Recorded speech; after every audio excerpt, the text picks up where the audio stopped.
সুপ্রিয় শিক্ষার্থী বন্ধুরা, কাজ 4-এর 4 এবং 5 নম্বর প্রশ্নের সমাধান দেখিয়েছি। 4 নম্বর প্রশ্নে বলা হয়েছে যে 3 নং-এ প্রাপ্ত প্রত্যেকটি প্রকৃত ভগ্নাংশে 3টি করে গুণিতক নির্ণয় করো।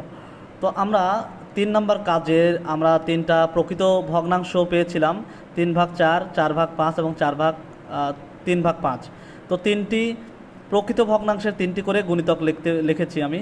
আমরা জানি যে কোনো প্রকৃত ভগ্নাংশের বা যে কোনো ভগ্নাংশের উপর লব হরকে আমরা যে কোনো স্বাভাবিক সংখ্যা দিয়ে গুণ করলে যে ভগ্নাংশগুলো পাওয়া যায় তা হলো পূর্বোক্ত ভগ্নাংশের গুণিতক। সুতরাং 3/4-এর আমরা 3/4 উভয়কে 2 দিয়ে গুণ করেছি, 3 দিয়ে এবং 4 দিয়ে, অনুরূপভাবে 5 দিয়ে, এবং পরেরটাকে আমরা 2, 3 এবং 4 দিয়ে গুণ করেছি, এবং 4/5কে অনুরূপভাবে 2, 3 এবং 4 দিয়ে গুণ করে 3টি গুণিতক লিখেছি।